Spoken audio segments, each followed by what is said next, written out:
Elizabeth, you may take the floor. Thank you very much. I would first like to thank you, Theodora Zempecki, for chairing this session.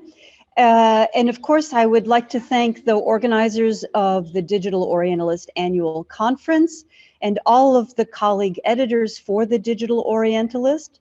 It's true that I'm affiliated with both Texas State University's Department of History and the MICAM initiative of the German GIGA. However, my opinions are completely my own and in no way reflect on either of these two organizations. I'd like to make two observations just to begin.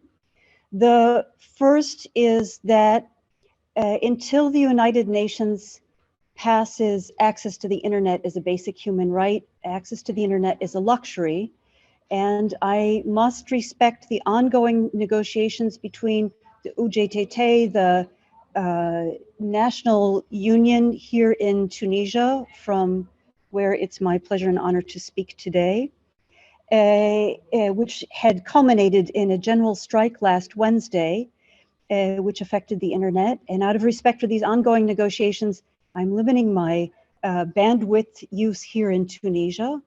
And secondly, I would like to distinguish the scale of my work from the scale of the two scholars who preceded me, very much respecting the large-scale meta aspects of their projects. My project is a much smaller scale and perhaps can serve as a model for others who are interested in how the digital humanities might look, for example, from a desktop. My presentation has only 9 slides. In addition to this first title slide, I will raise the question, what or who was the UGEMA, the organization that I'm studying? I will raise the question of why am I using ArcGIS? I will draw your attention to an example of another scholar's work, which helps me establish a research hypothesis. This is Leopold Lembert of the Funambulist and his other Paris. I will draw your attention to a specific aspect of Lembert's spatial thinking from this, which establishes my research hypothesis. I will then share with you a list of 14 African students organizations, which I have found listed in the correspondence of the UGEMA for my own research. I will share them with you in first chronological order, but then I'll show them mapped to you so that we can look at this spatially. And for this map, I used ArcGIS, and then I'll conclude this presentation with some preliminary conclusions and some questions for future work. So thank you so much, Theodora, for advancing to the second slide. My research is very much addressing the UGEMA, which is the French language acronym for the Union Générale des Étudiants Musulmans Algériens. It's a student union which formed both in Algiers and in Paris and in Montpellier and in about 15 other cities at approximately the same time during 1955. The first and major accomplishment of this student organization was to structure a student strike, an open-ended student strike of March 1956, which is still recognized in independent Algeria as the National Day of Students. This student strike required that the men and women you see before you in this early photograph, but others as well, who established a number of permanent offices, three here in Tunisia and Tunis, at least one in Cairo. These students organized stipends for their colleagues who walked out on both examinations and their government stipends to support their own research. So with the advantage of UGEMA stipends, individuals, university students, but secondary school students as well, were able to continue their studies in a number of jurisdictions. Some continued their studies in Switzerland, in West Germany, in East Germany. I'm following, for the purposes of a forthcoming book, a number of students who took up fellowships in Poland, specifically to study medicine. Some went to the former Soviet Union, some went to the United States. So it was a wide range of geographical destinations that students went with the benefit of UGEMA scholarships. I'm also interested in this word Musulman, that is the UGEMA took the word Muslim as a part of its designation. I see the origin of this term in France's 1954 census, which created a new category called Français d'origine musulmane algérienne. That's French of Muslim Algerian origin. I'm very interested in the fact that the students seem to have taken this demographic term as the basis for their institutional organizational identity. I'm interested in this term because, for the best of my knowledge, it seems that the beneficiaries of these scholarships were not confined to individuals of Muslim faith. There are a number of Algerian Jews who received these scholarships. There are also a number of people, men, who refused, they were conscientious objectors, to serve with France's army in the ongoing war in Algeria between 1954 and 1962. And a number of them received, it seems, received scholarships from the OJEMA. So I'm very interested in kind of the flexibility of this term, M. So I'm trying to answer the question of what or who was the OJEMA. It's an institution which continued to exist under this name until Algeria's national liberation in 1962. Although it's honored by a national holiday every year on the 19th of March, it does not retain an institutional affiliation in independent Algeria. There are a number of institutions which claim access to this organization. I'm also interested in the many individuals who claim affiliation with this organization. This organization never retained, to the best of my knowledge, an official membership role. And so every year on March 19th, there are individuals who are interviewed for example, for Algerian television, who claim affiliation with this institution.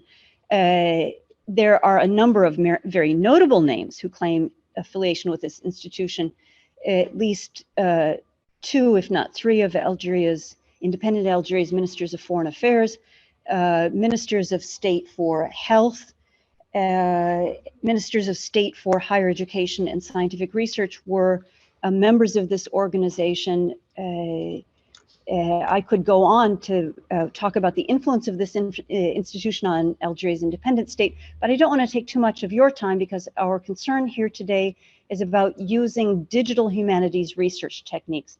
So let me ask, please, Theodora, if you would be so good as to advance to the next slide so that I can answer the question, why am I using ArcGIS? As a historian at Texas State University, it's been my great pleasure to have maintained a number of very informing and rewarding conversations with colleagues in other disciplines in the College of Liberal Arts, including the Department of Geography. I happily collaborated with 2 geographers to develop this document a year ago. Behind the 1956 Algerian strike was our attempt to map out many of the locations that these students who received OJEMA scholarships and bursaries continued their studies. Part of our goal for this was to answer the question, why would this matter for historians who are located in Texas? And the answer, of course, is that at least one of these scholars accepted scholarship to the United States, to Texas, and completed a PhD in petroleum engineering at the University of Texas at Austin, and then returned to Algeria to take on a major responsibility within the State Petroleum Company. So the reason why I'm using ArcGIS is that although I hadn't thought of space as a very important concept for my work as a historian, my colleague geographers were able to convince me that space is a very important technique, and they introduced me to their use of ArcGIS, and with their extraordinary patience and excellent advice, I saw that it's a very useful technique for thinking for someone like myself who's accustomed to thinking chronologically and in terms of time. Theodora, if you would be so good as to advance to the next slide. Slide number 4 is a reference to Leopold Lembart's Another Paris, which is an article he published in his journal, The Funambulist, during 2015. I've always found Lembart's works to be engaging, intriguing, exciting. There are times when I very much find that he expresses thoughts that I have using another vocabulary. There are also times when I find I have to disagree with them. And this is the reason why I turn to him for hypotheses. I would like to draw your attention to this article that he published during 2015, because I think that it's left a huge impression on the work of others who are interested in North Africa and the North African diaspora. Banlieue, of course, as you probably recognize, is a French term. that refers, it's quite often translated into English as the word suburbs, but this is a misleading translation. Suburbs in English has the connotation of economic privilege, of dwellings which are spatially separated from one another as an element of this economic privilege. As an institution that was important to the formation of the nuclear family, for example, in the United States during the 1950s. The reason why I mention all of this is, of course, banlieue has almost the opposite connotations in French. Although it is a suburb of a French city, especially Paris, these were built on the locations which during the 1950s and 60s were bidonvilles, that were settlement, non-architectural settlements. The bidon, of course, is a reference to oil drums or petroleum barrels that were disassembled to create human dwellings. And many times for the construction workers who were building architectural housing for France's middle class. So from the bidonville were built in the 1960s. Council housing or estate housing are terms which I think our UK colleagues use.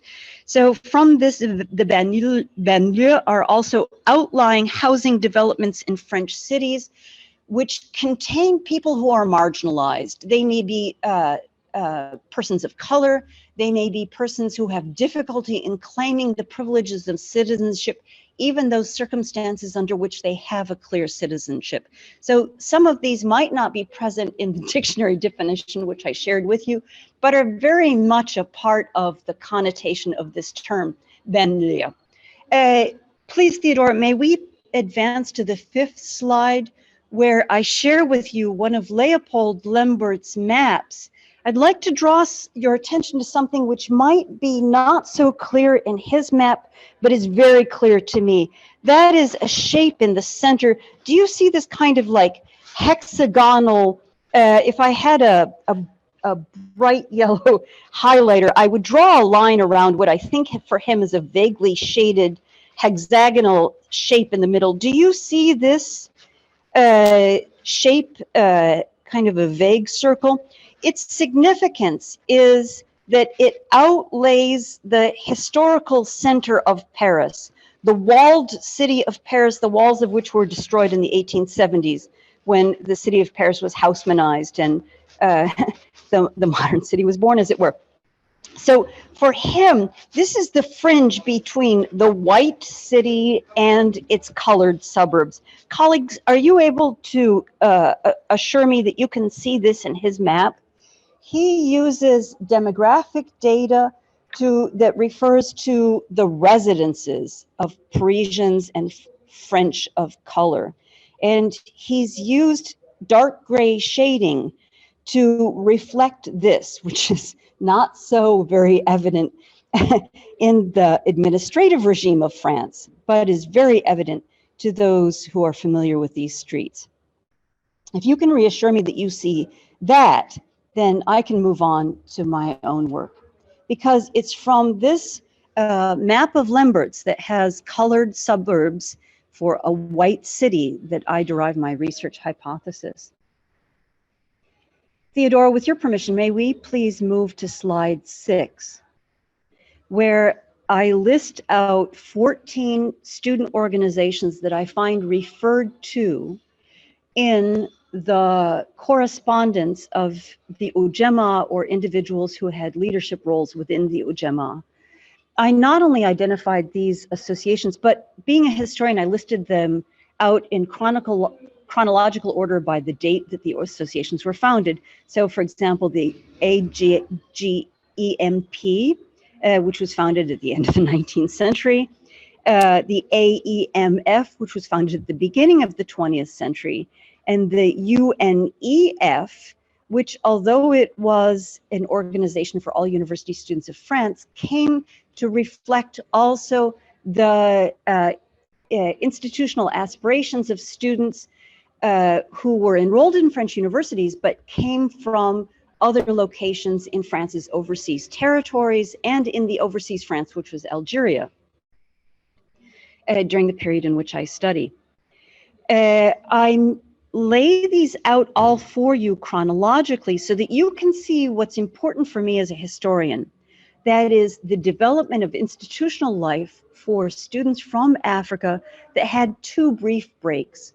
One in 1915, 1916 during World War I, when more Africans came to France, and a second one between 1939 and 1945, when France, how do I say this, French made some significant decisions, and I think this is one of my greater understatements as a historian, as to what place race would have in their public order. So I think that you can see one organization, two organizations, three organizations were founded during this key period. And the fact that they persisted after this key period and extended their institutional affiliations to the Union of Algerian Students, I think is of significance for my research. So colleagues, I want to share this list with you because I used this list as a database in establishing an ArcGIS map for Paris. So again, this slide number 6 is a list of African student organizations in chronological order, and these bridge the period between France's Third Republic and the Fourth Republic that followed World War II. Theodora, with your kind permission, would you please take us to slide 7, which is an ArcGIS, this is the landing page for an ArcGIS story map that I established under the title Mapping African Student Organizations in Paris, 1955. It's published, so you can easily find it from its homepage at Texas State University on the web. And respecting everyone's time, Theodora, may I please take us to slide 8, which is the key map, which is my test of Leopold Lembert's 2015 map. I would like to draw your attention again to this round space. If I had a bright yellow highlighter, I would draw your attention to it. This round shape in the middle for Lembert is the beginning, is the end of whiteness and the beginning of the black suburbs.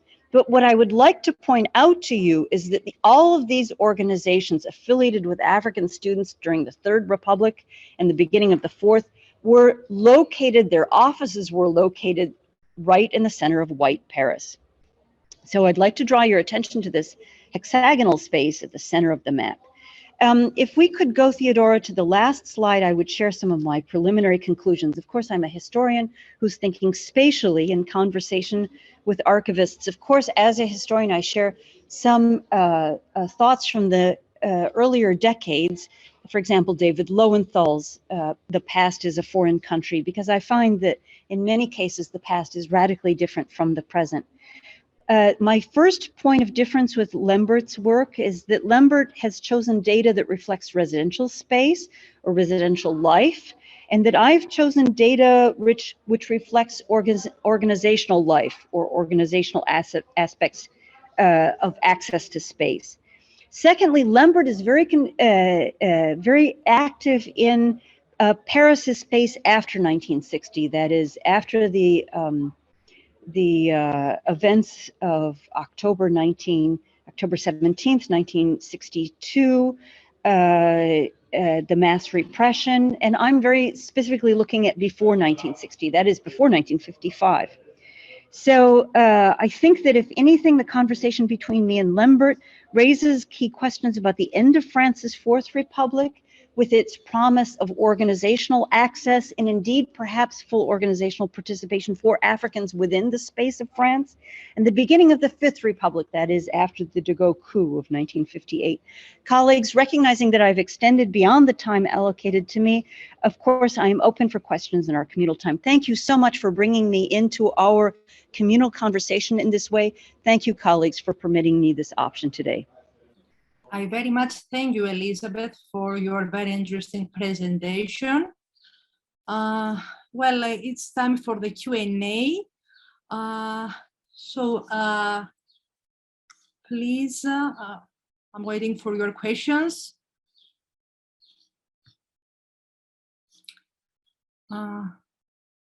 Let's start from the first speaker. Mrs. Si Ya Hui Are there any further questions for her presentation?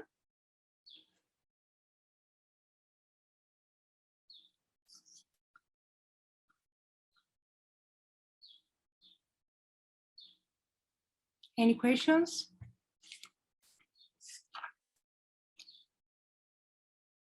If there are no questions, I have one question for you. You said actually the question, you mentioned what could be the substitute of epitaphs for social elite. Could you elaborate the point, please? And also, if you could specify what you mean by the term social elite of that time. Who belong to the social elite? Okay. Yeah, this is quite, this is a more complicated question because I don't have time to go through the details. So the social elite, so normally people working on the Liao Song and Jin period would classify the social elite into several categories. So one is political elite, that would be the officials. And then the economic elite, that would be people, the wealthy people, such as merchants. And then the cultural elite, that would be the people who can read and write. So the three categories would be counted as social elite. And so, and when I talk about the substitute of the epitaph, as you might feel that actually I already observed something from the material. So in the north, we see the dramatic decline of the epitaph, while in the south, we see a surge of the epitaph. And so, and also in the north, the economic situation was very prosperous after the war. And we see a lot of very ornate, a lot of tombs with ornate decoration, but none of the tombs have epitaph.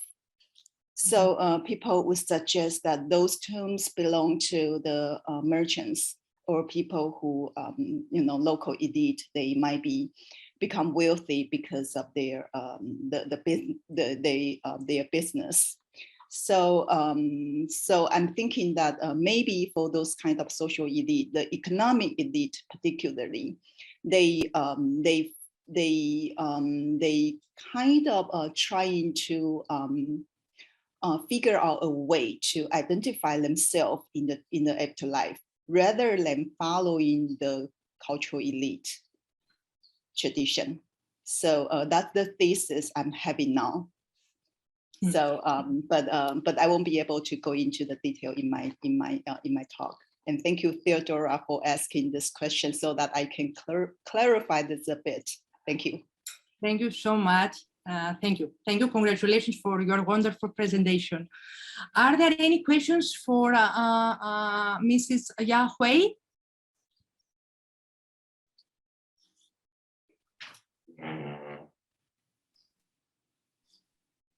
Okay, let's go to Mr. Miyagaga. Are there any questions? You may raise your hand or write in the chat.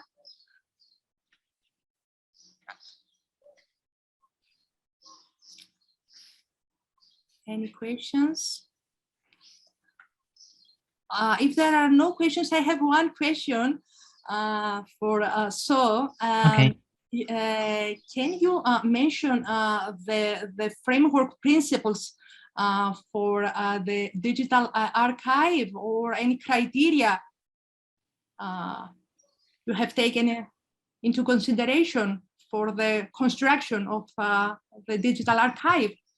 I see. Yeah, it's a very big question.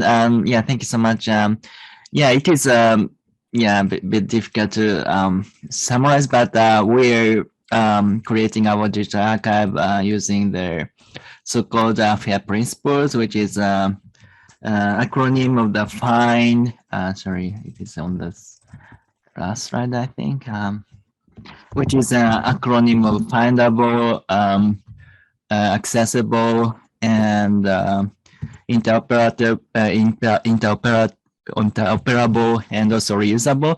So we would like to, we are creating our digital archive for, which is very, which is a kind of searchable, findable, accessible to everyone, and also interoperable. So the Japan search kind of equivalent to Europeana in Japan can also use it. Also other websites can use our materials, and also yeah, reusable. So everyone can also use it for their own textbooks, and you can also, they can, everyone can also use it for their classrooms, for language education, language revitalization movement, etc. So we would like to make our digital archive totally open for everyone. Thank you. Thank you. Congratulations. Are there any questions for Mr. Miyagawa? I have a new question. Yes. My question for Ms. Miyagawa is, are any project to make an online dictionaries for other languages in Japan, like the Ainu language? You mean Ainu language? Yeah. There are several projects. The most notable one is Ainu language. I forget the English name, but it is kind of Ainu language online lexicon dictionary made by the National Ainu Museum, which is called Upapoi, and it is a totally very big lexical database of Ainu. So yeah, I will put the link on the chat box. And also there are other online database of Ainu, but probably most of them are written only in Japanese. Yeah, but yeah, I think the Upapoi one is also have English version. Thank you. There is also a question in the chat for Professor Yahui. Is there a copyright by Ren? Is there a copyright issue on all of the epitaphs? Who own these epitaphs? Okay, because for the epitaphs, we only catalog some informations. For instance, the name of the owner of the deceased person, and also the date, the birth year, the death year of this person, and also the official title, if this person has an official title. So we only catalog certain information. We don't provide the entire transcription of the epitaph, and we also don't provide the images of the epitaph. So I think we are fine with the copyright issue. Okay, yeah, this is always, when you do database, this is always something you need to be clear about. Thank you. Thank you.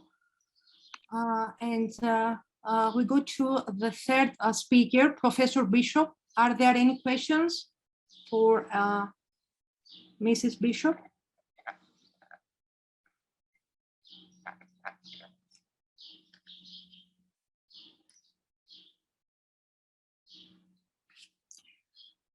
Yes, there is a question by James Morris. You noted at the beginning of your presentation that your project is smaller than the other two speakers. I wondered what sort of challenges and opportunities a smaller sized project presented.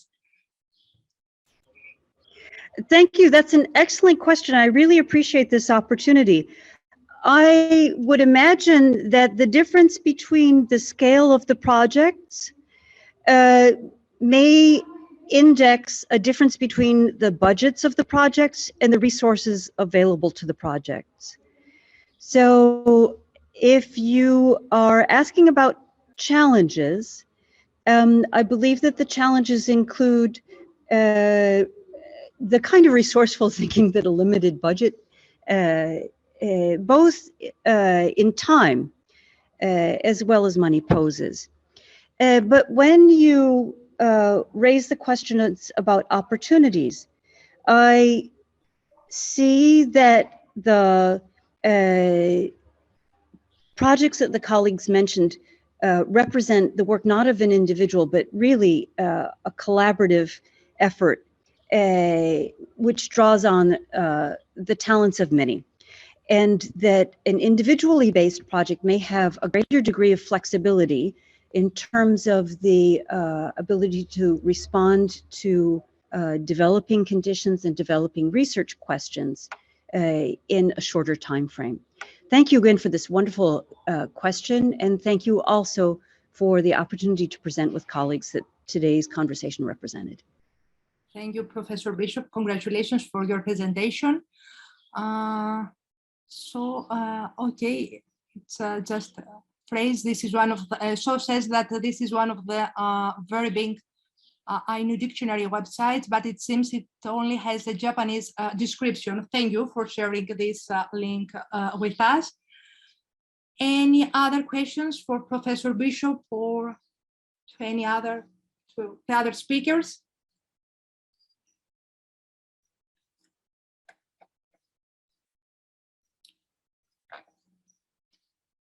Okay, I very much thank you for your wonderful presentations, very good presentations. And I think all this effort made by you will contribute to digital humanities in general.